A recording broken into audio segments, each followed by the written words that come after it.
Good morning বন্ধুরা, আজ বানাচ্ছি হেলদি ড্রিঙ্কস।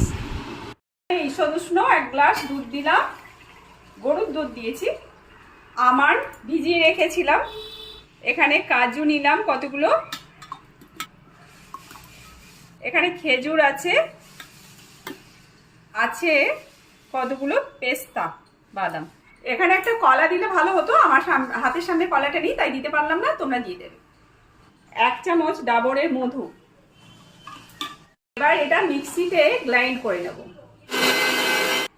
বন্ধুরা, ড্রিঙ্কসটা দেখতে যতটা ইয়াম্মি হয়েছে, খেতে তার থেকে অনেক গুণ বেশি ইয়াম্মি। তোমরা যদি বাড়িতে বানাও তো আমাকে অবশ্যই জানিও।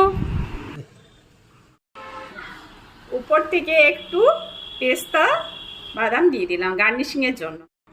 Healthy drinks ready. আহ, কি ইয়াম্মি!